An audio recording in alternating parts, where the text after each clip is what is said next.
Welcome to prime time debate నుంచి చక్రి. మాటలు మంటలు పుట్టిస్తున్నాయి, పోలికలు పొలికేక పెడుతున్నాయి. డెమోక్రసీ వర్సెస్ డిక్టేటర్ అంటూ ట్వీట్ల వర్షం కురుస్తుంది. ఎమర్జెన్సీ మైండ్ సెట్ అంటూ పరస్పరం కౌంటర్ ఇస్తున్నారు లీడర్లు. ఇంతకీ తెలంగాణ చీఫ్ మినిస్టర్ చుట్టూ రాజకీయం ఎందుకు నడుస్తుంది? ఆయన ఏం మాట్లాడారు? ప్రతిపక్షాలు ఎందుకు కారాలు మిరియాలు నూరుతున్నాయి? మీనాక్షికి వెన్నుపోటు పొడిచింది ఎవరు? కట్టప్పలను కాంగ్రెస్ గుర్తించేనా? కిమ్ రాజ్యమే బీజేపీ లక్ష్యమా? ఎనుమల ఆరోపణలో నిజమెంత? ఒకప్పుడు నేను తప్పైన పోరు చేస్తున్న తెలంగాణ సమాజం ఇప్పుడు నిశ్చితంగా పరిశీలిస్తుందా? డిక్టేటర్ డైలాగ్స్ పైన ఇవాటి స్పెషల్ డిబేట్.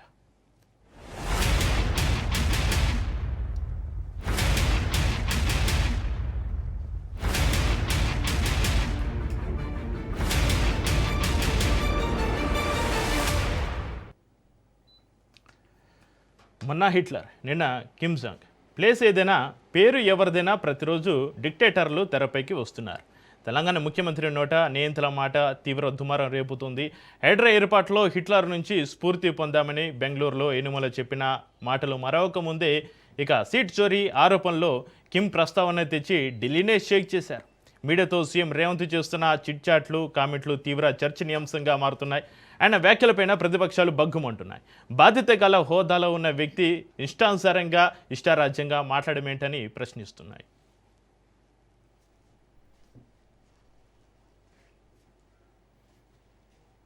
ఇక T Congress incharge Meenakshi Natarajan Rajya Sabha nomination తిరస్కరణపైన సీఎం రేవంత్ తనదైన శైలిలో స్పందించారు.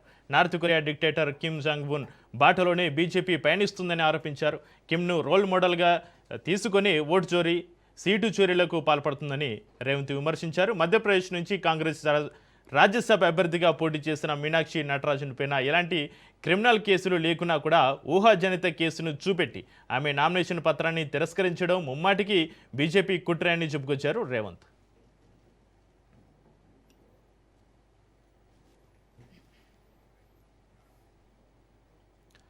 తెలంగాణ సీఎం వ్యాఖ్యలపైన కమలనాథులు ఆగ్రహం వ్యక్తం చేస్తున్నారు. లీక్ వీరులను కనిపెట్టాల్సింది పోయి డైవర్షన్ పాలిటిక్స్ చేస్తున్నారని మండిపడుతున్నారు. కాంగ్రెస్ అంటేనే ఎమర్జెన్సీ మైండ్ సెట్ అంటూ విమర్శించారు.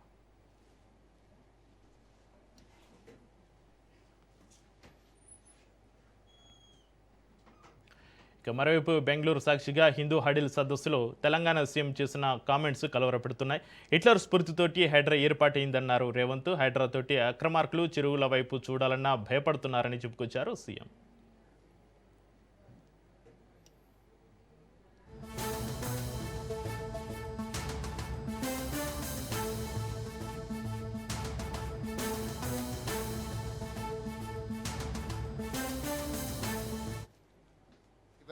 Hydra. Hydra, the word is Hitler's favorite word, Hydra. His core team called Hydra, who can assassinate anyone. So I have taken inspiration from Hitler. I have named as a Hydra. I have established a organization with a senior IPS officer. I have given 3,000 retired army people and others. Today, anyone, you ask anyone, who can dare to encourage any water body in my state or in my Hyderabad. So హైడ్రాతోటి పేదల ఇళ్లను కూల్చి రేవంత్ ప్రభుత్వం పైశాచిక ఆనందం పొందుతుందని BRS working president KTR ఆరోపించారు. హైడ్రా చర్యలను ఆపేయాలని మీనాక్షి నటరాజన్ చెప్పినందుకే ఆమె పైన పగబట్టి రాజ్యసభ నామినేషన్ రద్దు అయ్యేట్లు కేసు వివరాలు లీక్ చేశారని కేటీఆర్ మండిపడ్డారు. సొంత పార్టీ వాళ్ళకి న్యాయం చేయనోడు రాష్ట్రానికి ఏం న్యాయం చేస్తారంటూ ఆయన ఘాటుగా విమర్శించారు.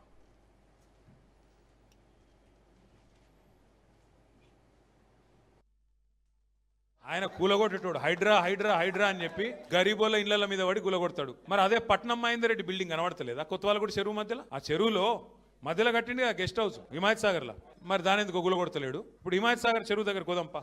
కేవీపీ రామచంద్రరావు లేదాడా? వివేక్ వెంకటస్వామిది లేదు మంత్రిది? మరి ఈ పెద్ద పెద్ద సిపాయిలేదేమో కనబడతలేవా మీకు? అంటే గరీబోడేమో పొంగులేటి శ్రీనివాసరెడ్డి లేదా? నేను అదే అంటున్నా. మరి గరీబోళ్ళేమో అల్కకు దొరుకుతున్నారు నీకు. పెద్ద పెద్ద మూసీకి అడ్డం కడుతున్నాడు నార్సింగిలా. మూసీకి అడ్డం కడుతున్నాడు ఆయన పెద్ద బిల్డింగ్.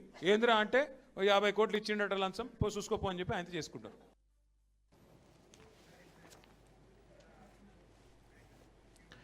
ఇక మొత్తానికి ఒకప్పుడు తెలంగాణ సమాజం అంతా నియంతకు వ్యతిరేకంగా పోరాటం చేసింది. నైజాం సర్కార్ మెడలు వంచింది. అలాంటి గడ్డపైన మళ్ళీ నియంత పేర్లు వినిపించడం పైన పౌర సమాజం కూడా గుర్రుగా ఉంది. రైట్, ఇక డిక్టేటర్ డైలాగ్స్ పైన చర్చిద్దాం. మనకు అందుబాటులో ఉన్నారు స్వాతి గారు బీజేపీ నాయకులు, నిఖిల్ రావు గారు బీఆర్ఎస్ నాయకులు, మిట్టా నర్సయ్య గౌడ్ గారు కాంగ్రెస్ నాయకులు, మస్తానరావు గారు రాజకీయ విశ్లేషకులు. అందరికీ నమస్కారం అండి. మిట్టా నర్సయ్య గౌడ్ గారు, మీరు చెప్పండి, ప్రజాస్వామ్య తెలంగాణలో ఇందుగలడు అందులేడు అన్నట్టుగా పాలన సాగిస్తామన్నారు మీరు అధికారంలోకి రాకముందు. మరి అధికారంలోకి వచ్చిన తర్వాత మరి ఆక్రమణల కూల్చివేతకు హైడ్రా హిట్లర్ స్ఫూర్తి అని సీఎం వ్యాఖ్యానించడం ప్రజాస్వామ్య సూత్రాలకు విరుద్ధం కాదా? మీరేం చెప్తారు మిట్టా నర్సయ్య గౌడ్ గారు? వాయిస్ క్లియర్ ఉందా? వాయిస్ క్లియర్గా ఉంది. నర్సయ్య గౌడ్ గారు ప్లీజ్ కంటిన్యూ. ముందుగా మీకు ప్యానెల్లో ఉన్న పెద్దలకు వ్యూవర్స్కు నమస్కారం. ఇప్పుడు ఏ విషయంలోనైనా మంచిని గ్రహిస్తే తప్పు లేదు, చెడును గ్రహిస్తేనే తప్పు. ఇప్పుడు హిట్లర్ కోర్ టీము హైడ్రాని పెట్టుకొని వాళ్ళ లక్ష్యాన్ని సాధించారు, మంచిగా చెడు అనేది.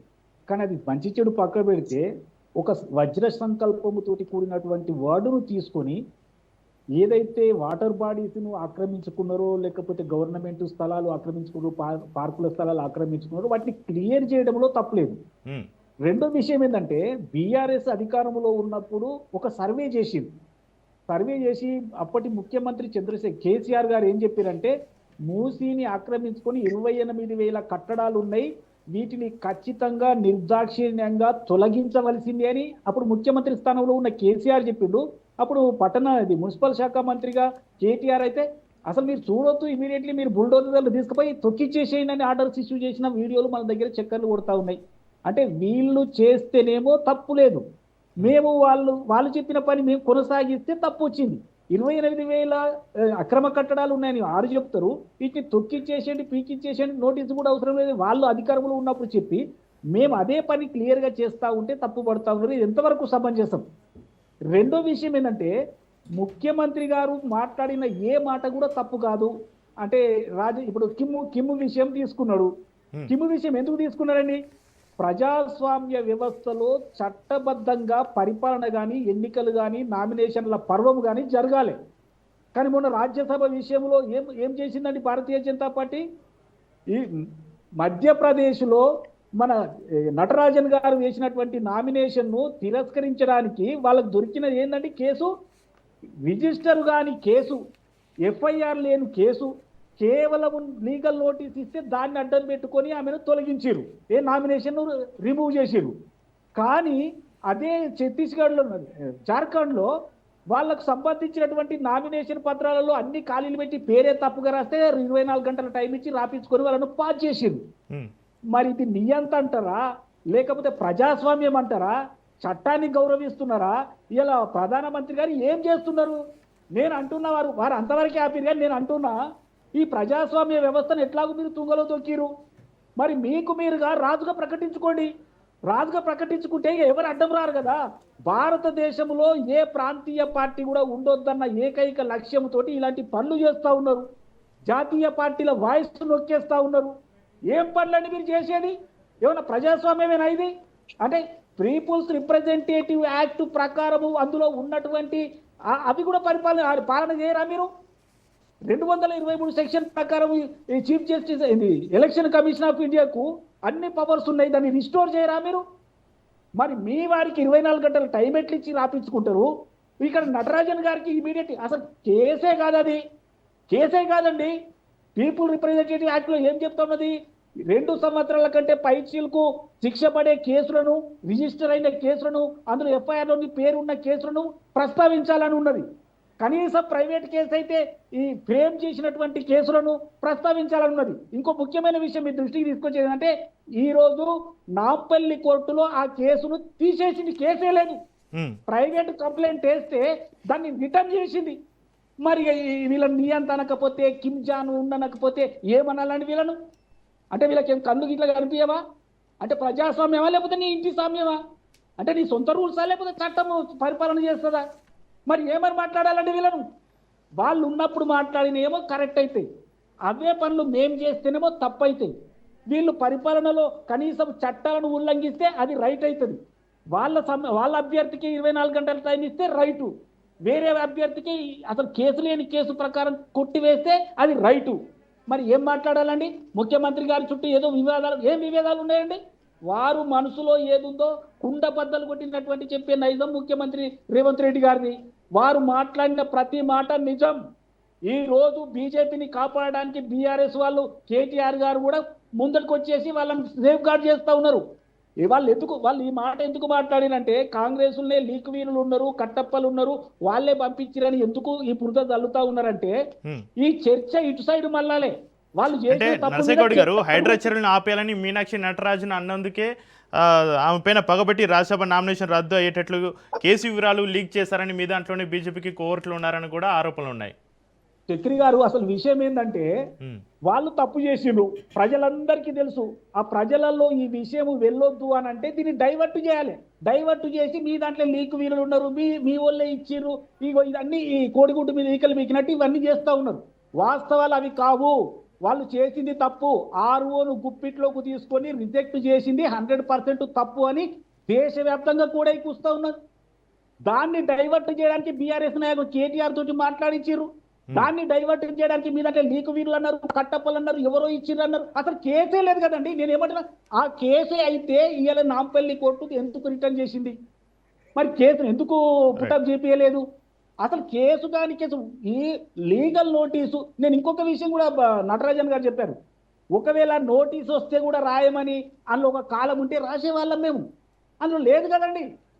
అంటే కేవలం నేను ఇంకొక విషయం చెప్తుంటే ఇది ఒక పెద్ద కుట్ర. ఎందుకు ఈ మాట చెప్తుందంటే మధ్యప్రదేశ్లో 228 సీట్లలో 162 సీట్లు బీజేపీకి ఉన్నాయి, 62 సీట్ల పైచీలకు మాకున్నాయి, మిగతా ఇండిపెండెంట్లకు ఉన్నాయి. అక్కడ 58 ఓట్లు వేస్తే ఒక రాజ్యసభ మెంబర్ ఎన్నికైతారు. మరి 162 సీట్లు ఉన్న బీజేపీకి 116 సీట్లు రెండింటికి పోతే 44-46 ఉన్నాయి. మరి వాళ్లకు కావలసిన మూడో అభ్యర్థికి కావలసిన ఓట్లు వాళ్లకు లేవు. కానీ వాళ్ళు కావాలని మూడో అభ్యర్థిని పెట్టి ఇక్కడ అంటే కాంగ్రెస్ వాళ్ళని ఎట్లాగో ఈ నోటీస్ పెట్టి చివరి మూమెంట్ లో వీళ్ళని తీస్తామని కుట్ర చేసి దానికి సంబంధించిన ఆర్ఓను ఇన్ఫ్లుయెన్స్ చేసి, ఆ ఆర్ఓ కూడా ఎవరంటే వాళ్ళకు దానికి సంబంధించినటువంటి సెక్రటరీ ఏమో అని విన్నా నేను. ఏమంటానంటే ఇదంతా కుట్ర ప్రకారం నటరాజన్ గారిని ఒక లేడీ ఒక గాంధేయవాది సీటును చోరీ చేసిండ్రు. అందుకే మేము సీటు ఏమని అంటున్నాం, ఓటు చోరీ సీటు చోరీ అంటున్నాం, వీళ్ళు నియంతలు అంటున్నాం, వీళ్ళకు చట్టాలంటే విలువ లేదు అంటున్నాం. కాబట్టే వ్యవహరిస్తున్నటువంటి మోడీ గారిని కిమ్ జాన్ ఉంగ్ అని కూడా మేము అంటున్నాం. అసలు విషయం అది. దీన్ని డైవర్ట్ చేసి గుమాయించి ఫిరాయించి మా నెత్తి మీద ఏదో చేయబెడతామంటే మేమేం పిచ్చోళ్ళం కాదు, ప్రజలేం పిచ్చోళ్ళు గారు. కాబట్టి యనుమల రేవంత్ రెడ్డి గారు ఏదైతే మాట్లాడినో వాస్తవం. ఇలా తుంగలో దొక్కినటువంటి భారతీయ జనతా పార్టీ కుట్ర చేసి చట్టాలను అన్నింటినీ తుంగలో దొక్కి ఇలా అబాసుపాలు అవుతా ఉంది. మేము దీన్ని ప్రజలలోకి తీసుకుపోతా ఉన్నాం. కాబట్టి ఇది మేము క్లియర్ గా ప్రకటించడం ప్రజలతో. ఇక్కడ నియంత్రణ పేర్లు ప్రస్తావించడమే అక్కడ చర్చకు తావిస్తుంది రేవంత్ రెడ్డి మాటలు. నేను ఏమంటున్నానంటే ఇప్పుడు వీళ్ళు చేసిన పని ఈ కిమ్ కంటే దారుణంగా ఉంది కదా పరిస్థితి. కిమ్ ఏం చేస్తాడు సార్ అక్కడ? ఓట్లు అంటే అక్కడ ఎలక్షన్లు జరుగుతాయి ఉత్తర కొరియాలో, కానీ బటన్ ఒకటే ఉంటుంది వాళ్ళ పార్టీకి సంబంధించిన బటన్. నరసింహగౌడ్ గారు మాట్లాడారు. మరి అట్లనే జరుగుతుంది కాబట్టి నీ అంత అంటున్నాం మేము. రైట్ మళ్ళీ అవకాశం ఇస్తాను మీకు. డెమోక్రసీ వర్సెస్ డిక్టేటర్ అంటూ ట్వీట్ల వర్షం కురుస్తుంది. ఎమర్జెన్సీ మైండ్ సెట్ అంటూ పరస్పరం కౌంటర్ ఇస్తున్నారు లీడర్లు. ఇంతకీ తెలంగాణ చీఫ్ మినిస్టర్ చుట్టూ రాజకీయం ఎందుకు నడుస్తుంది అనే అంశంపైన చర్చిస్తున్నాం. అయితే స్వాతి గారు మీరు చెప్పండి, ఇక్కడ కాంగ్రెస్ ఇన్ఛార్జ్ మీనాక్షి నటరాజన్ రాజ్యసభ నామినేషన్ తిరస్కారం పైన సీఎం రేవంత్ రెడ్డి స్పందిస్తూ బీజేపీ కిమ్ మోడల్ అని ప్రతిపక్షాలు లేకుండా చేయడమే మీ లక్ష్యమని సీఎం రేవంత్ రెడ్డి నేరుగా ఆరోపించడం జరిగింది. మీరేం చెప్తారు? ఇది ముఖ్యమంత్రి గారు రెండోసారి ఒక డిక్టేటర్ పేరు తీసుకొని ఆయన ప్రస్తావించడం జరుగుతుంది. ఇంతకుముందు హిట్లర్ అని, ఇప్పుడేమో డిక్టేటర్ అని. హైడ్రా విషయంలో ఒకసారి, ఇప్పుడు మీనాక్షి నటరాజన్ రెండోసారి నామినేషన్ తిరస్కరణ అంశం. ఇది రెండోసారి. ఇక్కడ ప్రతి ఒక్కళ్ళు మనం ఆలోచించాలండి, రాజకీయాలను మీరు ఎక్కడికి దిగజార్చాలనుకుంటున్నారు. ఇప్పుడు ఒక ఎగ్జాంపుల్ కిమ్ కానీ వీళ్ళ ఎగ్జాంపుల్ ఎవరో సామాన్య ప్రజల్లో ఎవరో ఒకళ్ళు మాట్లాడితే ఒక ఎత్తున ఉంటుంది, ఏదో సామాన్య చిన్న కార్యకర్త మాట్లాడితే అది అంత మనం కన్సిడర్ చేయక్కర్లేదు. ఒక రాష్ట్రాన్ని పరిపాలిస్తున్నటువంటి ముఖ్యమంత్రి ఇద్దరు డిక్టేటర్ల పేర్లు తీసుకుని ఎగ్జాంపుల్ ఇస్తున్నాడు అంటే ప్రస్తుతం మనము ఒక రాజకీయం అనేది ఏంటండి, ప్రజల కోసం ప్రజల కొరకై. దాని విలువలు మనం ఎక్కడికి దిగజార్చుతున్నాము? మీరు ప్రజలకు ఏం ఎగ్జాంపుల్ ఇవ్వాలనుకుంటున్నారు ఒక లీడర్గా? ఇది ఖచ్చితంగా మనం అందరం ఆలోచించాలి. ఇక్కడ కాంగ్రెస్ ఇన్హరెంట్ డిఎన్ఏ గురించి కూడా నేను ఇక్కడ ప్రస్తావించాలనుకుంటున్నాను. ఇప్పుడు మీరు ఇందిరాగాంధీ టైం ఎమర్జెన్సీ నుంచి తీసుకుని ఇప్పుడు హైడ్రా వరకు, అంటే ఆ ఇన్హరెంట్ డిఎన్ఏ వాళ్ళ ఫ్యామిలీ మెంబర్స్లోనే కాదు, ఆ పార్టీలో ఉండేటటువంటి లీడర్ల మీద కూడా ఇది ప్రభావితంగా ఉంటుంది అనడానికి ఇది ఒక ఎగ్జాంపుల్. అప్పట్లో ఇందిరాగాంధీ ఎమర్జెన్సీ నుంచి ఇప్పుడు కూడా మనం గమనిస్తే ప్రజల్ని ఎలాగ ఇబ్బంది పెట్టాలి, విద్యార్థుల్ని ఎలాగ ఇబ్బంది పెట్టాలి, ఇవన్నీ మనం ఇప్పుడు కూడా చూస్తున్నాం. అంటే అది కంటిన్యూస్ ప్రాసెస్ అనేది మనకి కనిపిస్తుంది. అలాగే ఇక్కడ మీరు అన్నట్టుగా మోదీ గారిని సంబోధించడం కిమ్కి ఎంతవరకు కరెక్ట్ చెప్పండి. ఇప్పుడు కంటిన్యూస్గా 3 సార్లు ఆయనని భారతదేశపు ప్రజలు దాదాపుగా 140 కోట్ల ప్రజలు ఆయనని ప్రధానమంత్రిగా అవకాశం ఇచ్చారు. అంటే ఇక్కడ ఆయన ప్రధానమంత్రి మోదీ గారిని అవమానించట్లేదు, 140 కోట్ల ఓటర్స్ని రేవంత్ రెడ్డి అవమానిస్తున్నారు. ఖచ్చితంగా రేవంత్ రెడ్డి భారతదేశపు ప్రజలకి క్షమాపణ కోరుకోవాలి. మోదీ గారు ఎటువంటి పరిపాలన అందిస్తున్నారండి? ఆయన ఏమైనా డిక్టేటరా? ఆయన చెప్పినటువంటి విషయాలుగా నేను తీసుకెళ్తున్నటువంటి పాలసీలు మనం గమనిస్తే సబ్కా సాత్ సబ్కా వికాస్, పూరెస్ట్ ఎవరైతే ఉన్నారో భారతీయులు వాళ్ళకి మంచి వసతి ఇచ్చి వాళ్ళకి నీరు అందేలాగా చేసి డిజిటల్ టెక్నాలజీని అందరికీ ఉపయోగకరంగా పెంచేటటువంటి ఇటువంటి మంచి పనులను చేసి దేశాన్ని అభివృద్ధిలోకి తీసుకెళ్తూ ఉంటే ఇది ఎంతవరకు కరెక్టు? ప్రధానమంత్రి మోదీ గారి మీద ఇటువంటి కమెంట్ చేయడం ఖచ్చితంగా దీనికి రేవంత్ రెడ్డి గారు ఆన్సర్ చేయాలి. అలాగే కాంగ్రెస్ పార్టీ హై కమాండ్ లీడర్లో రాహుల్ గాంధీ గారు, ఓకే, ఆ రాహుల్ గాంధీ గారు ఏం చేస్తారు? ప్రపంచంలో ఉండే అన్ని దేశాలకి మన ఒక కాన్స్టిట్యూషన్ ఎంత ఇంపార్టెంట్ అని ఆ పుస్తకాన్ని పట్టుకుని ప్రపంచం అంతా తిరుగుతూ భారతదేశంలో కాన్స్టిట్యూషన్ ఒక ఇబ్బందుల్లో ఉంది, కాపాడాలి అని ఆయనే ప్రచారం చేస్తాడు. మరి ఆ పార్టీకి సంబంధించినటువంటి లీడర్ ఈవేళ డిక్టేటర్షిప్ వేలో పరిపాలిస్తూ మాట్లాడుతూ ఉంటే దీనికి రాహుల్ గాంధీ ఎందుకు మాట్లాడలేదు? సమాధానం చెప్పాలి కదా, లేదా రేవంత్ రెడ్డి గారిని పదవి విరమణ చేయించాలి కదా. సో దీనికి ఆన్సర్ చేయాల్సినటువంటి బాధ్యత రేవంత్ రెడ్డి గారిది, రేవంత్ రెడ్డి గారి ప్రభుత్వంలో ఉండేటటువంటి నాయకులది నేను అంటాను. ఖచ్చితంగా క్షమాపణ చెప్పాలి. తెలంగాణలో మనము సరే ఇక్కడ ఇవన్నీ ఎందుకు చేస్తున్నారంటే రేవంత్ రెడ్డి గారు బేసిక్గా తెలంగాణలో ఆయన అడ్మినిస్ట్రేషన్ అనేది ఫెయిల్ అయింది. ఆ ఫెయిల్ అయిందని దాన్ని కప్పిపుచ్చుకోవడానికి ఇవన్నీ చేస్తున్నాడు. అలాగే మీకు ఇంకొక ఎగ్జాంపుల్ కూడా చెప్తానండి. మన ఇది ఏమంటారు, హైడ్రా అనేది హిట్లర్ ఏజెన్సీ పేరు కాదండి, ఇది ఒక కామిక్లో విలన్ పేరు. ఓకే, అంటే అడ్మినిస్ట్రేషన్ చేయడానికి మీరు ఒక విలన్ని ఇన్స్పిరేషన్ తీసుకుని మీరు అడ్మినిస్ట్రేషన్ ముందుకు తీసుకెళ్తున్నారు అంటే నిజంగా భయం వేస్తుంది ఒక సామాన్యులుగా. అంటే మీరు ఏం చేయాలనుకుంటున్నారు తెలంగాణని? తెలంగాణ ప్రజల జీవితాలతో ఎటువంటి మీరు అంటే ఆటలే అనుకోవాలి కదా. ఏం చేయాలనుకుంటున్నారు? చివరికి తెలంగాణ పరిస్థితిని ఎటువైపు తీసుకెళ్లాలనుకుంటున్నారు? నిజంగా తెలంగాణ గురించి ఆయనకి మంచి ఆలోచన ఉంటే తెలంగాణ ప్రాంత అభివృద్ధి గురించి మాట్లాడాలి, కానీ ఇటువంటి డిక్టేటర్షిప్ ఎగ్జాంపుల్స్ తీసుకుని కాలయాపన చేసుకుంటూ ఇంకా తెలంగాణని అప్పుల పాలు తీసుకెళ్లడము, తెలంగాణ ప్రజల మీద భారాన్ని మోపడం ఎంతవరకు కరెక్ట్? ముందు క్షమాపణ తల వంచి తెలంగాణ ప్రజలకి చెప్పాల్సినటువంటి బాధ్యత రేవంత్ రెడ్డి గారిది, రేవంత్ రెడ్డి గారి ప్రభుత్వాన్ని, పై లీడర్స్ కూడా చెప్తాను. ఇప్పుడు ఖచ్చితంగా ముందు మాట్లాడాల్సింది రాహుల్ గాంధీ. ప్రపంచమంతా తిరిగి బోధన చేయడం కాదు, తన స్వార్థం కోసము తన పార్టీ లీడర్సే ఈ విధంగా మాట్లాడుతున్నప్పుడు, ఇటువంటి పరిపాలన ఇస్తున్నప్పుడు రాహుల్ గాంధీ దీనికి సమాధానం చెప్పాలంటాను నేను. రైట్. అయితే స్వాతి గారు, ఇక్కడ బీజేపీ ఏకపక్షంగా వెళ్తుంది, నియంత్రణ పాలన కొనసాగిస్తుంది, అసలు భారత్లో ప్రతిపక్షాలు అంటూ లేకుండా చేయాలని మోడీ ఉద్దేశం, ఆ విధంగా బీజేపీ అడుగులు వేస్తుందని కూడా ఆరోపణలు వస్తున్నాయి. ఎందుకు లేరండి ప్రతిపక్షంగా? ఇప్పుడు తెలంగాణలో కాంగ్రెస్ లేదా? కర్ణాటకలో లేదా కాంగ్రెస్? తమిళనాడులో లేదా విజయ్ గారి పార్టీ? ఇవన్నీ మరి ప్రతిపక్ష పార్టీలే కదా. అలాగా చెప్పాలనుకుంటే, నింద వేయాలనుకుంటే ఎన్ని నిందలన్నా వేయచ్చు. ఇప్పుడు 3 సార్లు మోదీ గారి గవర్నమెంట్కి ప్రజలు ఇష్టపడి వారిని వెన్నుకుంటున్నారు అంటే ఆయన పరిపాలన బాగున్నందుకే కదా. సో కంపల్సరీ ఆలోచించాల్సినటువంటి విషయమే. రైట్.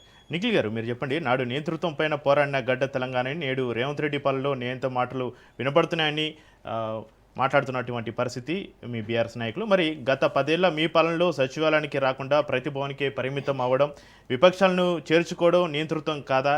ఇప్పటికీ అప్పటికీ అసలు తేడా ఏంటి అని కూడా కాంగ్రెస్ నాయకులు మిమ్మల్ని ప్రశ్నిస్తున్నటువంటి పరిస్థితి, మీరేం చెప్తారు? ముందుగా మీతో పాటు ప్యానెల్లో ఉన్నటువంటి పెద్దలు, రాజ్ న్యూస్ ప్రేక్షకులందరికీ కూడా నమస్కారం.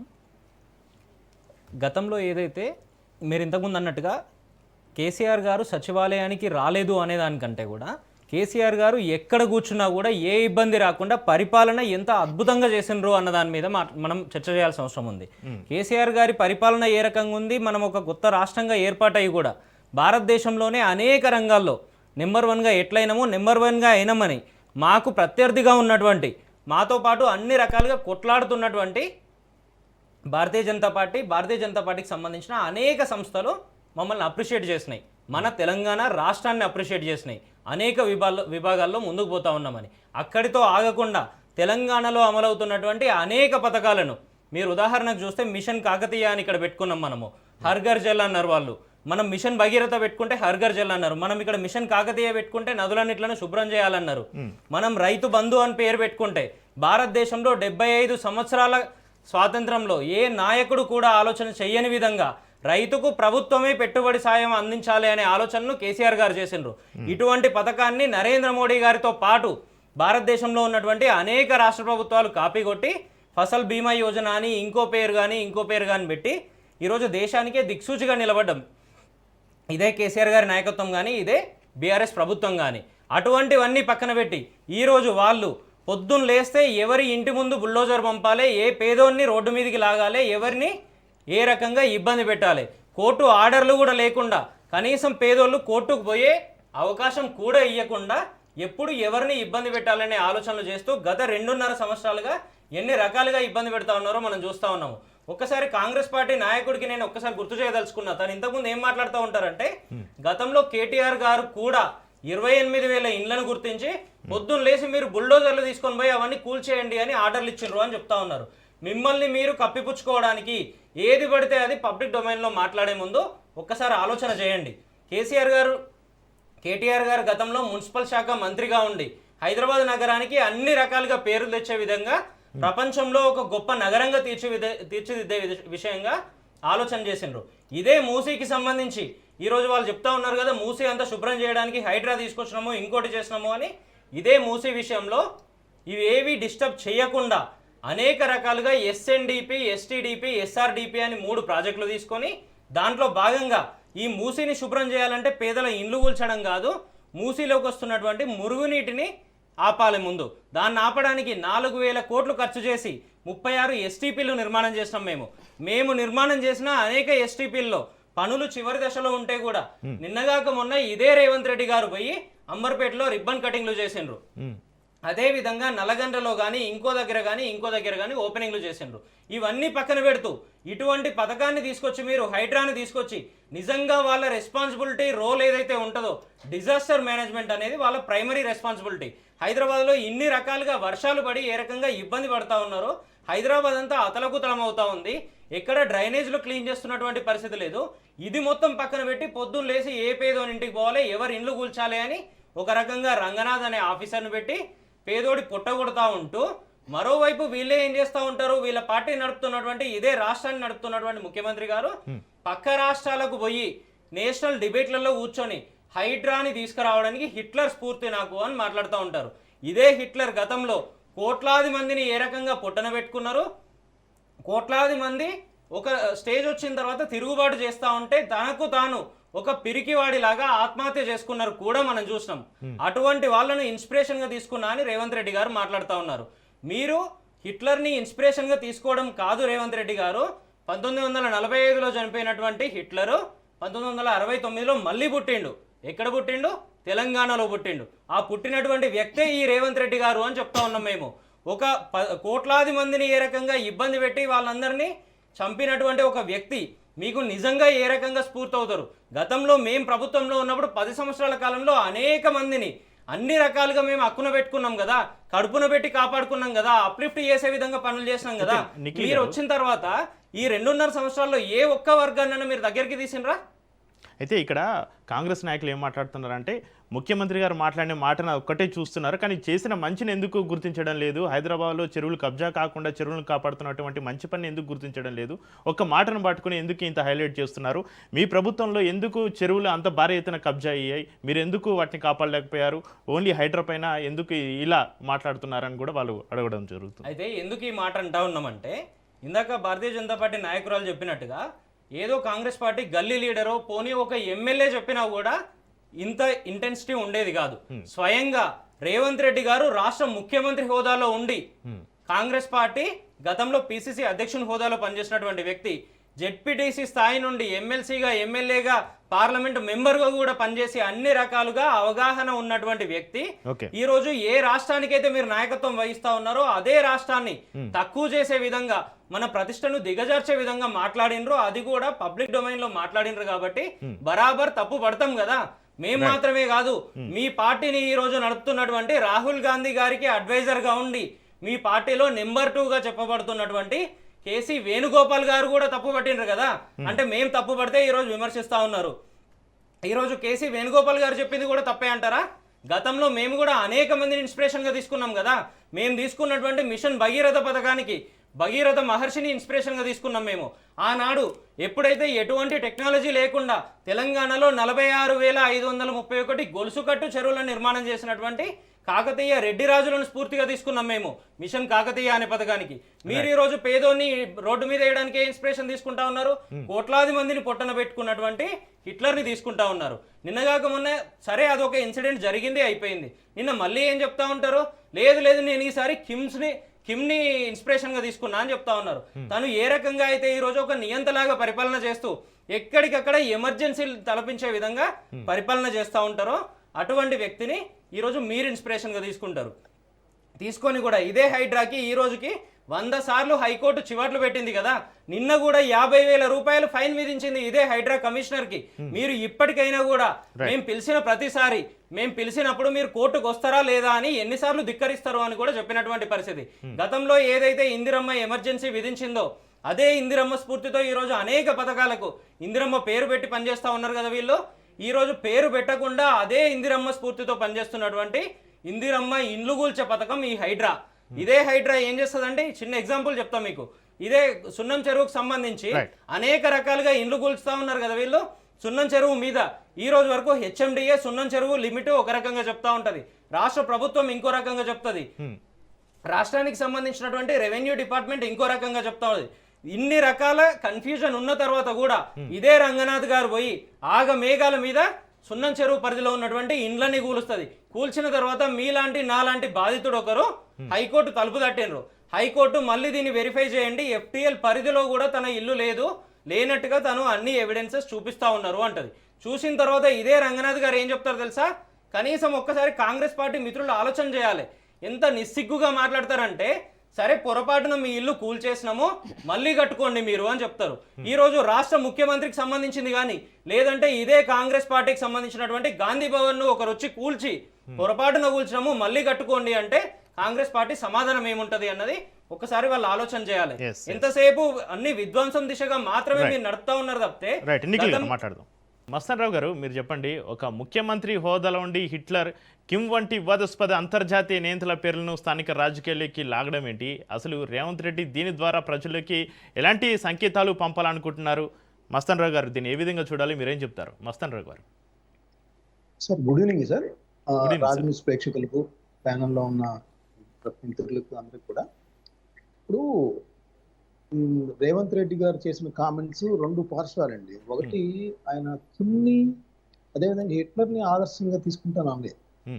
విషయం ఏంటంటే, బెంగళూరులో ఆయన ఒక పత్రికకు సంబంధించి కాంక్లేవ్ లో పాల్గొన్నప్పుడు హైడ్రా అనేది తనకు ఎందుకు ఇష్టమో చెప్తూ, అది హిట్లర్ యాక్చువల్గా గ్రీకు పురాణాల్లో ఏంటంటే హైడ్రా అనేది ఒక 7-8 తలల పాము అనమాట. ఒక తలను నరికేచ్చినా కూడా ఇంకో తలలో మళ్ళీ ప్రాణం పోసుకొస్తారు. సో అలాగా హైడ్రా అనేది చాలా విస్తారమైన అధికారాలు కలిగి ఉండేలాగా 3,000 మంది మాజీ సైనికులతో అట్లా పెట్టాను. అది ఆక్రమణలు కావచ్చు, ఆ పవర్ఫుల్ టీం అనేది చెప్పానన్నారు. కానీ ఆయన ఆ రోజు చెప్పింది అయితే దాన్ని స్ఫూర్తిగా తీసుకుంటానన్నారు. అయితే ఇక్కడ జాతీయ స్థాయిలో ఇప్పుడు పినరయ్ విజయ్ గారు కూడా చెప్పారు కదా, అసలు ఆయన అయితే ఏకంగా RSS భావాలు, ఆయన ఫస్ట్ లో ABVPలో పనిచేశారు కదా రేవంత్ రెడ్డి. సో ఆ ఫాసిస్ట్ భావాలు ఇంకా ఉన్నాయి అనేది కూడా పినరయ్ విజయ్ గారు, ఆయన ఓడిపోయిన మన కేరళ మాజీ సీఎం కూడా కామెంట్ చేసిన పరిస్థితి. జాతీయ స్థాయిలో బాగా ఒత్తిడి, అంటే ఒక హిట్లర్ అనే అతను దేనికి మోడల్ గా ఉంటారంటే, ఒక నియంతకి, ఒక లక్షలాది మంది యూదుల్ని గ్యాస్ ఛాంబర్లో పంపేసి చంపేసిన దానికి ఆయన ఒక నియంత్రణ కనిపిస్తారు. అవును. ప్రపంచ చరిత్రలో ఎక్కడ చూసినా కూడా కనిపిస్తారు. సో అలాంటి వ్యక్తిని అసలు మాట్లాడటమే లేకపోతే మోడల్గా అని చెప్పటం కానీ అసలు ఆయన్ని గుర్తు చేసుకోవటమే ఒక దుర్మార్గంగా భావించే పరిస్థితి ప్రపంచంలో ఉంది. సో అలాంటి వ్యక్తిని ఈ విధంగా స్ఫూర్తి అని తీసుకురావడం, ఇందాక మీరు ఏదైతే ప్లే చేశారో దానిలో కూడా ఆయన స్పష్టంగా చెప్పారు, I have inspiration from Hitler అని చెప్పేసి. సో ఎప్పుడైతే విమర్శలు బాగా వచ్చాయో దాని మీద ఆయన కొంత వెనక్కి తగ్గి డ్యామేజ్ కంట్రోల్ చేసుకోవాల్సిన పరిస్థితి వచ్చింది. ఎందుకంటే గతంలో కేశీ వేణుగోపాల్ గారు కూడా పార్లమెంట్లో ఆ విధంగా బీజేపీ ప్రభుత్వాన్ని ఇట్లా నియంతలాగా వ్యవహరిస్తున్నారు 2023లో కూడా ప్రస్తావించిన పరిస్థితి. సో పినరయ్ విజయన్ కూడా అదే విధంగా ఆయన అక్కడ కేరళలో కూడా అదే విధంగా హిట్లర్తో పోల్చిన పరిస్థితి ఇవన్నీ ఉన్నాయి.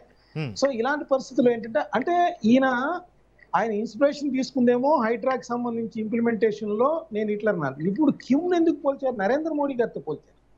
నరేంద్ర మోడీ గారు ఇట్లు ఓట్ చోరీ అయిపోయింది, ఇక సీట్ చోరీకి ప్రయత్నిస్తా ఉన్నారు. దానిలో భాగంగానే మీనాక్షి నటరాజన్ గారి మీద ఆ విధంగా చేసి వెనక దొడ్డిదారిలో గెలిచారని చెప్పేసి అంటానికి ఆయన నరేంద్ర మోడీ గారు కిమ్ లాగా మారారు. అంటే మొన్నేమో ఆయన్ని హిట్లర్ ఇన్స్పిరేషన్ అనుకున్నారు, ఈ రోజేమో నరేంద్ర మోడీ గారిని కిమ్తో పోల్చిన పరిస్థితి.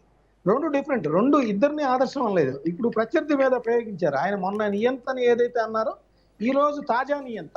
నిజానికి ప్రపంచంలో అప్పుడెప్పుడో కొన్ని దశాబ్దాల క్రితం హిట్లర్ ఉంటే ఇప్పుడు కిమ్ అనే వ్యక్తి మనకి అందరికీ కూడా కనిపిస్తున్న పరిస్థితి. రెండోది ఏంటంటే ఇటీవల కాలంలో రేవంత్ రెడ్డి గారి మీద విపరీతమైన ఒత్తిడి పెరిగిపోతా ఉంది. ఎందుకంటే రీసెంట్ గా ఆయన హైదరాబాద్ వచ్చినప్పుడు నరేంద్ర మోడీ గారు నాతో కలిస్తే తెలంగాణకి మేము ఇంకా సహకరిస్తాం, మీరు నాతో కలవన్నారు. అప్పుడు ఆయన ఏంటి ఈయన బీజేపీకి దగ్గర అవుతున్నారా అనేది పెద్ద ఎత్తున విమర్శలు వచ్చినాయి. కాంగ్రెస్ పార్టీలోనే చాలా మంది సోషల్ మీడియాలో రేవంత్ రెడ్డి గారిని ట్రోల్ చేసిన పరిస్థితి. ఇప్పుడు నీతి ఆయోగ్ సమావేశానికి వెళ్ళినప్పుడు కూడా ఆయన మోడీ గారే నాకు షేక్ హ్యాండ్ ఇచ్చారు, ఆయనే క్లోజ్ అవడానికి ప్రయత్నించారు అనే విధంగా ఆయన స్పెసిఫిక్ గా చెప్పాల్సి వచ్చింది ఢిల్లీలో ప్రెస్ మీట్ లో ఉన్నప్పుడు. మీరు అది గమనించి ఉంటారు.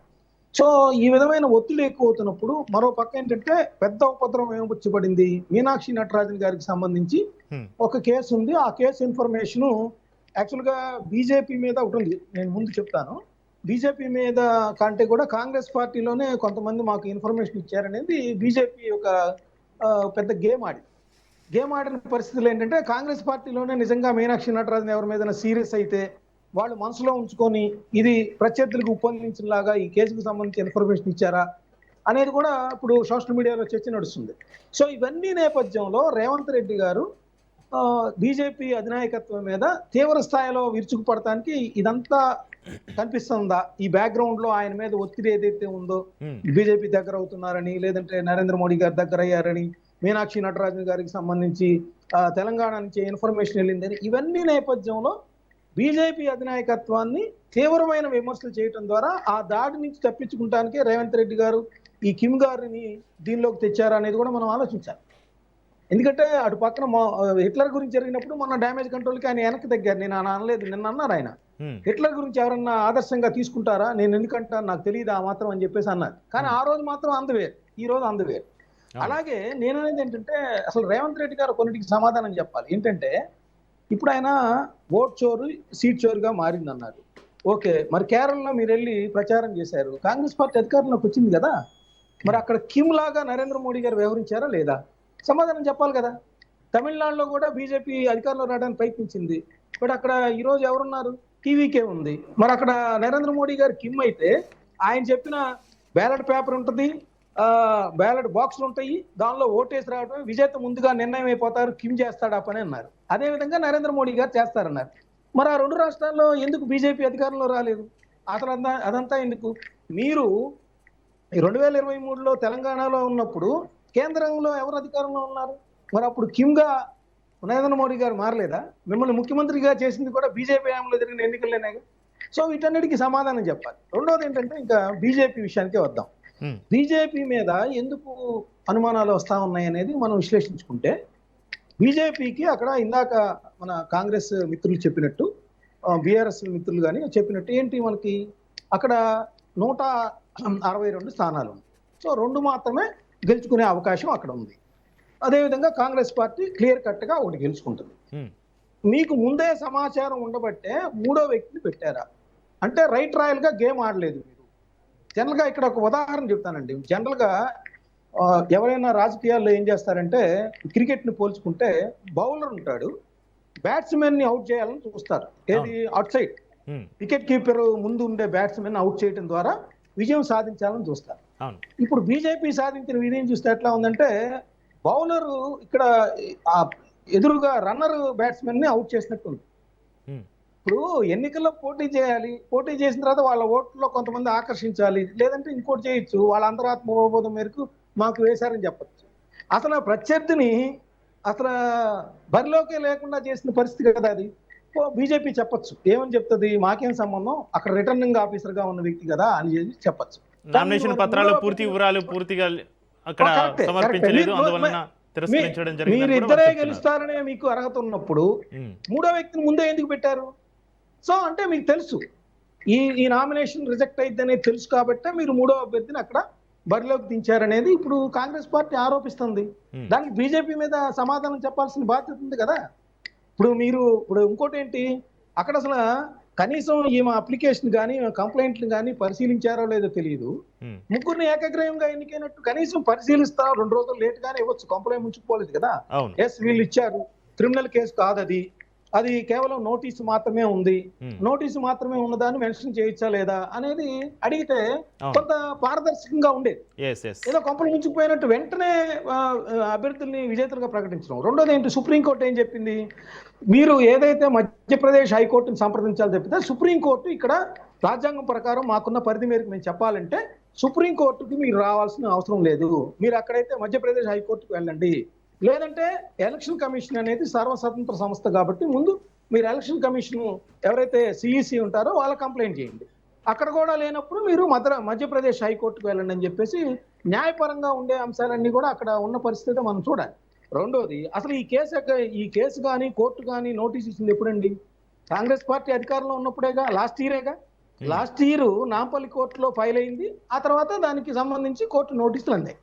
అంటే కాంగ్రెస్ పార్టీ అధికారంలో ఉన్నప్పుడే మీనాక్షి నటరాజన్ గారికి నోటీస్ అందిందని తేటతెల్లం కదా. మరి వాళ్ళు ఇక్కడ నిర్లక్ష్యంగా ఉన్నట్టే కదా.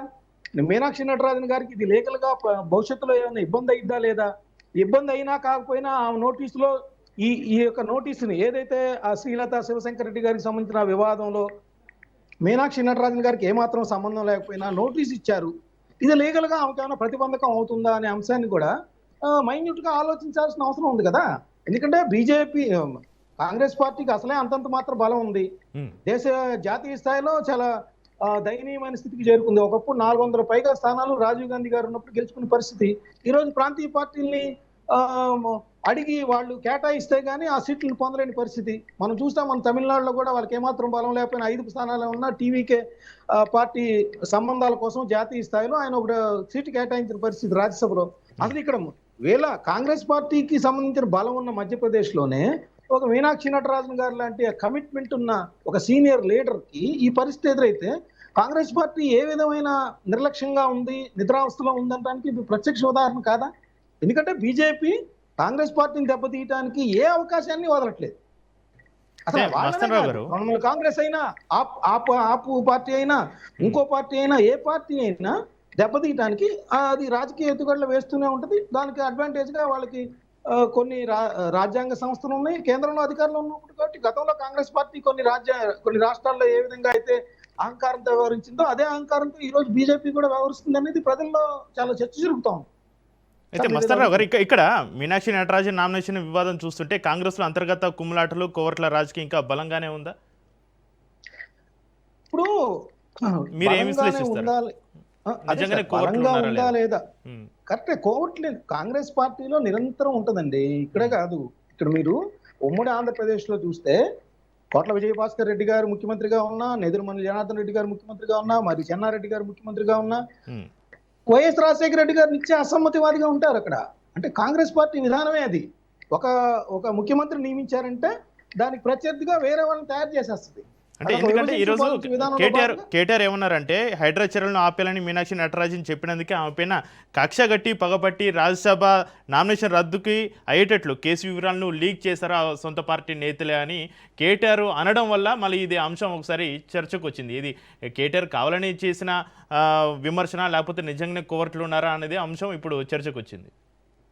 ఇప్పుడు ఒకటి సార్, అవునన్నా కాదన్నా రేవంత్ రెడ్డి గారు కాంగ్రెస్ పార్టీలో స్ట్రాంగ్ లీడర్ గా అవతరించారు. మహారాష్ట్ర ఎన్నికలు కావచ్చు, బీహార్ ఎన్నికలు కావచ్చు, కేరళ కావచ్చు, తమిళనాడు కావచ్చు, ఆయన నిధులు అందజేయటం కావచ్చు, ఆయన స్వయంగా ప్రచారానికి వెళ్ళటం కావచ్చు, రాహుల్ గాంధీ గారు, ప్రియాంక గాంధీ గారు అభిమానం పొందడం కావచ్చు. సో రేవంత్ రెడ్డి గారు స్ట్రాంగ్ గా ఉన్నారు కాబట్టి ఆయన దెబ్బతీయాలంటే అనేది ఇప్పుడు అడ్వాంటేజ్ దొరికింది. అటు బీఆర్ఎస్ కానీ బీజేపీకి కానీ అడ్వాంటేజ్ దొరికింది. మాకు అక్కడి నుంచే వచ్చింది కాబట్టి, మాకు సమాచారం వచ్చింది కాబట్టి అని చెప్పేసి రేవంత్ రెడ్డి గారి యొక్క దీన్ని అంకిత భావాన్ని ప్రశ్నిస్తారు వాళ్ళు. ఆటోమేటిక్ గా అది ప్రత్యర్థులకు ఆయుధం అవుతుంది. దానిలో భాగంగా చేస్తున్నారు తప్పితే రేవంత్ రెడ్డి గారు చూస్తా ఇప్పుడున్న పొజిషన్ లో ఆయన స్థానాన్ని దెబ్బతీసుకునే విధంగా మీనాక్షి నటరాజన్ గారిని దెబ్బతీస్తారు నేనైతే అనుకోవట్లేదు. ఓకే నరసేగౌడ్ గారు, మీరు చెప్పండి, ప్రతి చిన్న విషయానికి కూడా ఉత్తర కొరియా నేత కిమ్ను బీజేపీని ముడిపెట్టడం కేవలం మీ వైఫల్యాన్ని కప్పిపుచ్చుకోవడానికే చేస్తున్న పొలిటికల్ మైండ్ గేమ్ అని కూడా బీజేపీ నేతలు విమర్శిస్తున్నటువంటి పరిస్థితి, మీరేం చెప్తారు దీనికి?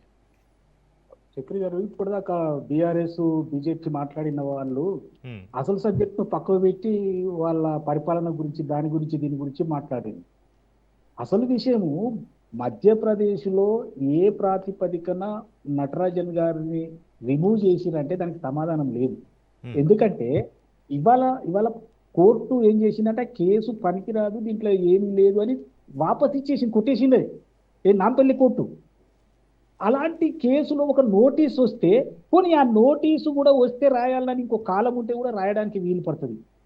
రెండో విషయం ఏంటంటే, మరి ఈమె తప్పే చేసిందని అనుకుందాం, మరి టైం ఇచ్చి రాయలేదు అనుకుందాం, టైం ఇచ్చి రాపించుకోవచ్చుగా, 2 నిమిషాలలో రాస్తారు కదా, ఇది కూడా రాయండి అంటే రాస్తారు కదా.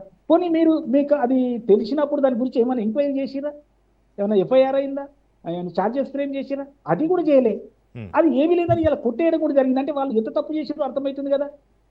మూడో విషయం ఏంటంటే, అదే ఎన్నికలలో రాజ్యసభ ఎన్నికలలో మీ పార్టీ అభ్యర్థి పేరు తప్పు రాసి అన్ని ఖాళీలు పెడితే 24 గంటల టైం ఇచ్చేమో రాపించుకుంటారు. ఇక్కడ కాంగ్రెస్ అభ్యర్థి టైం ఇచ్చి 5 నిమిషాల టైం ఇస్తే రాయమంటే రాసేదానికి మీరు దాన్ని తీసేస్తారు, అంటే రిమూవ్ చేస్తారు, రిజెక్ట్ చేస్తారు. దీనికంటే ముందే మీరు ప్లాన్ చేస్తారు ఎట్లాగో దీన్ని ఏదో ఒకటి చెప్పి, అంటే ఆయన ఇన్ఫ్లుయెన్స్ చేసి చేయాలని. ఎందుకంటే వాళ్ళకు ఒక విషయం స్పష్టంగా తెలిసిందంటే, ఆర్ఓ నిర్ణయమే ఫైనల్, దాన్ని కోర్టు పోవడానికి వీల్లేదు. ఈసీఐకి పోతే ఈసీఐలో మనోళ్ళే ఉన్నారు కదా, ఎందుకంటే ఈసీఐను కబ్జా చేసి పడేసారు. నేను ఈ మాట ఎందుకు అంటున్నంటే, ఇంతకు ముందు చీఫ్ ఎలక్షన్ కమిషనర్లు ఎన్నిక చేసేటప్పుడు 3 ఉండేవారు. ఒకరు ప్రధానమంత్రి, రెండో వాళ్ళు చీఫ్ జస్టిస్ ఆఫ్ ఇండియా, మూడోవారు ప్రతిపక్ష నేత. ఈ 3 ఆలోచన చేసినప్పుడు వాళ్ళు ఎన్నిక చేసిన వ్యక్తిని తీసుకునే వాళ్ళం. కానీ తర్వాత ఏం చేసిరంటే, ఇవన్నీ కొట్లాడిన దానికంటే ఈ చీఫ్ ఎలక్షన్ కమిషనర్ దాన్నే గుప్పిట్ల పడదామన్న ఉద్దేశంతో చీఫ్ జస్టిస్ ఆఫ్ ఇండియాను తొలగించేసి ఒక ప్రధానమంత్రి ఉంటాడు, ప్రధానమంత్రి క్యాబినెట్ లో ఉండే ఒక మంత్రి ఉంటాడు, ప్రతిపక్ష నేత ఉంటాడు. ఇప్పుడు 3 ఇట్లా 2 ఓట్లు వాళ్ళే కదా, అంటే వీళ్ళు ఇష్టం ఉన్న వాళ్ళు వేసుకోవడమే కదా, కబ్జా చేయడమే కదా, తర్వాతనే ఈ పరిస్థితులు వచ్చినాయి కదా.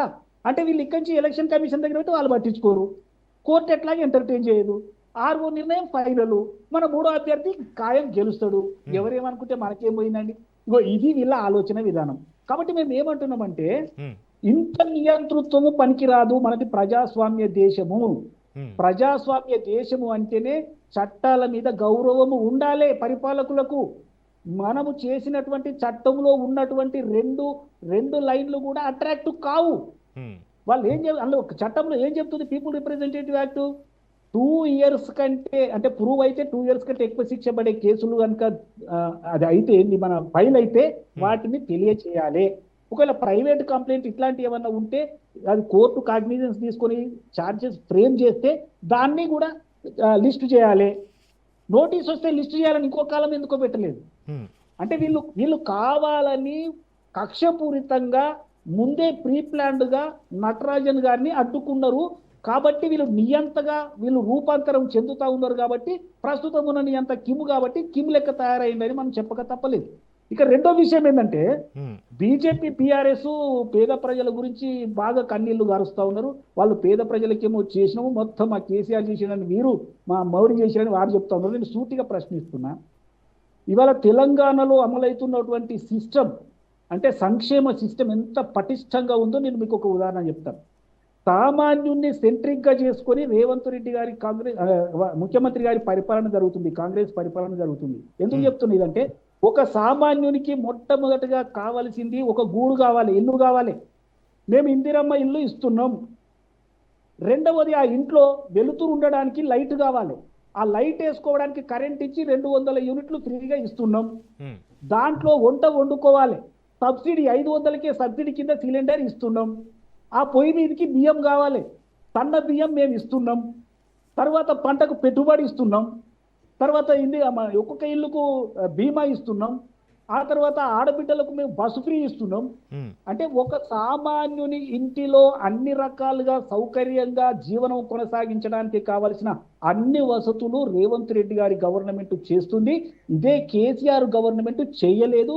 బీజేపీ గవర్నమెంట్ ఆ ఆలోచనే ఉండదు. ఎందుకంటే సామాన్యుడు అనే మాట్లాడదాం. బీజేపీ డిఎన్ఏలో లేదు. BJP DNA only corporate people మాత్రమే ఉంటారు. మూడొక విషయం ఏంటంటే, ఇవాళ ప్రధానమంత్రి గారు 3 సార్లు ఎన్నికైనంటే మొన్న 240 వచ్చినాయి. మరి మీరు కూడా ఊతకర్రల మీదే ఉన్నారు కదా. ఈ చంద్రబాబును నమ్మలేని పరిస్థితిలో ఉన్నప్పుడు ఇప్పుడు ఏం చేశారంటే 20 మంది టీఎంసీ వాళ్ళని చేర్చుకున్నారు. మీలాంటి మాకు చెప్పేది, మీరు రైతులకు ఏం చేశారు? 3 నల్ల చట్టాలు తెచ్చారు బీజేపీ వాళ్ళు. గట్టిగా పోరాడితే చెంపలు వేసుకున్నారు. దేశంలో మొట్టమొదటిసారి ప్రధానమంత్రి చెంపలు వేసుకోవడం చూసినామండి. మీరు చూసినా, నేను చూసినా. ఇదే కేసీఆర్ గారు ఉండ రాష్ట్రంలో రైతులను పక్కకు పెట్టేసి పంజాబ్ పోతాడు, కర్ణాటక పోతాడు, ఇంకెక్కడ పోయి డబ్బులు పంచొస్తాడు. వివిధ రాష్ట్రాలలో వీళ్ళ శాఖలు పెట్టుకొని డబ్బంతా తగులబెట్టిండు. ఈ కేసీఆర్ గారు చేసింది ఏం మంచిగా ఉందండి? ఏదన్నా నేను అంటున్నా, ఇప్పుడు నేను చెప్పిన మాడలే. ఒక సామాన్యుని తీసుకుందాం. సామాన్యునికి ఇల్లు ఇచ్చిండా? ఇయ్యలే. కరెంట్ ఫ్రీ ఇచ్చిండా? ఇయ్యలే. గ్యాస్ పంట సబ్సిడీలు ఇచ్చిండా? ఇయ్యలే. సన్న బియ్యం ఇచ్చిండా? ఇయ్యలే. మరి ఇంకేం చేసిరండి మీరు? అన్ని ఒట్టి ముచ్చట్టు చెప్తా ఉన్నారు. గొలుసు కట్టు చెరువులు మీరు బాగు చేసిండ్రా? గొలుసు కట్టు చెరువులు మీరు నిజంగా బాగా చేసి ఉంటే హైదరాబాద్లో అంత వరకు ఎందుకు వస్తుంది? మీరు డ్రోన్లు పెట్టి ఎందుకు అసెస్మెంట్ చేస్తారు? అప్పుడు ఎందుకు లెక్క చేసి 25,000 ఇల్లు ఎన్క్రోచ్మెంట్ అయిందని చెప్తారు? కేసీఆర్ గారు మాట్లాడిన వీడియో నా ఫేస్బుక్ లో ఉంది, లైవ్ లో మీరు చూడండి. నేను హిట్లర్నే అని చెప్పుకున్నాడు. హిట్లర్ స్ఫూర్తి కీర్తి కాదు, నేను హిట్లర్నే అని చెప్పుకున్నాడు. వీడియో ఉంది, లైవ్ లో చూడండి. ఫేస్బుక్ మిట్ట నర్సయ్య కూడా కొట్టి చూడండి, అందులో ఉంటది. ఇలాంటి వాళ్ళంటే మాకు బుద్ధి చెప్పేది. మీకు పరిపాలన రాదు, మరి ఏది చేయడం రాదు. ఎంతసేపు ముంచి కమిషన్ నేను ఒకటే అంటున్నా, భారతీయ జనతా పార్టీ కానీ టీఆర్ఎస్ కానీ కనుచూపు మేరలో తెలంగాణలో అడుగుపెట్టే అవకాశం లేదని మాత్రమే నేను స్పష్టంగా చెప్తా ఉన్నా. సామాన్యుడు వాళ్ళ లెక్కలోకి రాడు. ఏమైనా కార్పొరేట్ శక్తులు కమిషన్ ఇచ్చే వాళ్ళు మాత్రమే ఈ బీఆర్ఎస్ బీజేపీకి కనిపిస్తాయి అనేది నేను స్పష్టంగా చెప్తాను. రైట్. స్వాతి గారు, మీరు చెప్పండి. కాంగ్రెస్ నాయకులు అన్నట్లుగా బీజేపీ రాష్ట్రపతి అభ్యర్థుల నామినేషన్ పత్రాలు పూర్తిస్థాయి సమాచారం లేకపోయినా కూడా వారికి సమయం ఇవ్వడం జరిగింది, 24 గంటల సమయం. కానీ మీనాక్షి నటరాజన్ నామినేషన్ పత్రాన్ని మాత్రం వెంటనే తిరస్కరించడం జరిగింది. దీని ఏ విధంగా చూడాలంటారు? బీఆర్ఎస్ ప్రతినిధి ఇప్పుడు మాటలు విన్నాము. కాంగ్రెస్ ప్రతినిధి మాటలు మనం ఇప్పుడు విన్నాము. ఈ గంటలోనే ఆయన కాసేపు పార్టీలని, అపోజిషన్ పార్టీలని పొగుడుతాడు అతను, పెద్దలు. అలాగే కాసేపట్లో అపోజిషన్ పార్టీలని బ్లేమ్ చేస్తూ వాటిని అలాగే ఇబ్బంది పెడుతున్నాయి, ఇలాగ ఇబ్బంది పెడుతున్నాయి అని బ్లేమ్ చేయడం మనం ఇప్పుడు చూసాం. జస్ట్ ఈ గంటలోనే ఆయన ఎన్ని విధాలుగా మాటలు మార్చారో మనం చూసాము. మీనాక్షి నటరాజన్ కేసు విషయం కనుక మనం గమనిస్తే, ఒక నిమిషం మాట్లాడేటప్పుడు నేను మాట్లాడలేదు సార్, కాసేపు మీరు అడిగిన ప్రశ్నలకు సమాధానం చెప్పనివ్వండి. అయితే ఒక్క నిమిషం అండి. ఇప్పుడు మీనాక్షి నటరాజన్ గారి కేసు గురించి ఆయన ఇంత పెద్ద ఎత్తున చర్చించారు. ఫస్ట్ ఇక్కడ ఈ కేసుని మనం గమనిస్తే 2022లో ఆ కేసుని ఆమె రిజిస్టర్ చేయడం జరిగింది. ఓకే, తర్వాత మళ్ళీ ఆఫ్టర్ 2 years 23లో కూడా ఆమె మళ్ళీ ఇటువంటి ఇబ్బంది జరిగింది, నాకు న్యాయం చేయండి అని ఆమె కాంగ్రెస్ పార్టీ లీడరు, ఆమె అపోజిషన్ పార్టీ లీడర్ కాదు, కాంగ్రెస్ పార్టీ లీడరు, మహిళా నాయకురాలు, కాంగ్రెస్ పార్టీ సీనియర్ నాయకుడి మీద కంప్లైంట్ చేయడం జరిగింది. అలాగే 2025లో కదా మీనాక్షి నటరాజన్ గారు స్టేట్ ఇన్ఛార్జ్గా వచ్చారు, అవునా? సో ఆమె కంటిన్యూస్గా ఈ విషయం మీద కాంగ్రెస్ పార్టీకి సంబంధించినటువంటి పెద్దలకి కంప్లైంట్ చేయడం జరుగుతోంది. కంప్లైంట్ చేస్తున్నప్పుడు మరి ఒక సొంత పార్టీ నాయకులు కానీ సీనియర్ నాయకులు కానీ ఎటువంటి వ్యవహారం చూపించారు ఒక మహిళా నాయకురాల పట్ల? ఇది ఎంతవరకు న్యాయం? తప్పు వాళ్ళ దగ్గర ఉంచుకొని అపోజిషన్ పార్టీల మీద బ్లేమ్ వేయడం ఎంతవరకు కరెక్ట్? ఇలాంటి విషయంలో పార్టీలను చూడొద్దు, నాయకులు వారి యొక్క పొజిషన్ని చూడొద్దు. అక్కడ ఒక తెలంగాణ మహిళకి అన్యాయం జరిగినప్పుడు పార్టీలకు అతీతంగా ముందు ఆమెకి న్యాయం జరగాలని మాట్లాడాలి. ఇంకొకటి ఏమంటున్నారు వీళ్ళు, మీనాక్షి నటరాజన్, ఒక్క నిమిషం, కంటిన్యూస్ గా ప్రతి డిబేట్ లో మీనాక్షి నటరాజన్ గాంధేయవాది అని చెప్తున్నారు. ఒక నిమిషం అండి, ఆమె ఒక మహిళ, ఒక్క నిమిషం కంటిన్యూ చేయనివ్వండి, కంప్లీట్ చేయనివ్వండి, ఆ తర్వాత మీరు చెప్పింది నేను వింటాను. ఒక మహిళా నాయకురాలిగా, ఒక మహిళ, లేదండి ఇది కంప్లీట్ చేయనివ్వండి, ఒక మహిళా నాయకురాలిగా ఆమె వరకు ఇబ్బంది పడినటువంటి మహిళ, సెక్షువల్ అసాల్ట్ జరిగింది ఆమె మీద, అటువంటి మహిళ, ఒక నిమిషం వినండి, మీనాక్షి నటరాజన్ గారి వరకు విషయాన్ని తీసుకెళ్ళినప్పుడు ఒక రెస్పాన్సిబుల్ సీనియర్ లీడర్ గా, ఒక మంచి పేరున్న మహిళా లీడర్ గా ఆమె ఫస్ట్ చేయాల్సినటువంటి పని ఏది? ఆ విషయాన్ని మీడియా ముందుకు తీసుకురావాలి. ఎవరైతే దీన్ని ఇటువంటి ఇబ్బంది వాతావరణాన్ని క్రియేట్ చేశారో వాళ్ళకి శిక్ష పడేలాగా చేయాలి, కానీ వాళ్ళని పార్టీలోంచి తీయడం ఏంటండి? అరే మీరు సమాధానం చెప్పవలసిన విషయాన్ని చెప్పకుండా ఇంకేదో చెప్తారేంటండి? ఇంకొక విషయం ఏంటంటే, లా అనేది ఒకటి ఉంది, ఆ లాకి మనం రెస్పెక్ట్ చేయాలి. దాని ప్రకారం ఏదైనా సరే సిస్టము తన యాక్షన్స్ని తీసుకుంటుంది. దాన్ని పక్కన పెట్టి మన పర్సనల్ బెనిఫిట్ కోసము ప్రతి ఒక్కరు మాట్లాడుతూ వెళ్తూ ఉంటే ఎంతవరకు కరెక్ట్ ఇది? రైట్ నిఖిల్ గారు ఫైనల్ గా మీరు చెప్పండి. అయితే అనేక విషయాలు చెప్తా ఉన్నారు వాళ్ళు, కానీ వాళ్ళు మర్చిపోయినటువంటి మొట్టమొదటి విషయం ఏంటంటే, మాది గాంధీల పార్టీ అని చెప్తూ ఒక గాంధేయవాదిని రోజు ఏ రకంగా పక్కకు పడేసిన రోజు చూసినాం మనము. వాళ్ళ పార్టీకి సంబంధించి ఈ రోజు ఒక రాజ్యసభ సీట్ ఇస్తున్నట్టుగా వాళ్ళే ప్రెస్ నోట్ రిలీజ్ చేసి అక్కడ బీజేపీకి నిజంగా కూడా బలం లేనటువంటి పరిస్థితి అయినా కూడా బీజేపీ అభ్యర్థిని పెడుతుంది. ఆ అభ్యర్థిని పెట్టింది అంటేనే అర్థమైంది అక్కడ ఏదో జరుగుతుంది వెనకాల అని. దాన్ని పసిగట్టే పరిస్థితి కాంగ్రెస్ పార్టీ దగ్గర లేదు, మొదటి విషయం. రెండోది ఏంటంటే, భారతీయ జనతా పార్టీకి సంబంధించిన మంత్రి చాలా స్పష్టంగా చెప్పినారు, కాంగ్రెస్ పార్టీ నుంచే మాకు ఇన్ఫర్మేషన్ వచ్చింది అని. మీనాక్షి నటరాజన్ గారు ఎప్పుడు అపాయింట్ అవుతారండి తెలంగాణలో? 2025 ఫిబ్రవరి 14 నాడు అపాయింట్ అవుతారు. తనకు నోటీసులు ఎప్పుడు వస్తాయండి? ఇక్కడ ఇన్ఛార్జ్కి వచ్చిన తర్వాత వస్తాయి. అప్పుడు రాష్ట్రంలో ఉన్నటువంటి హోంమంత్రి కానీ ముఖ్యమంత్రి గారు ఎవరండి?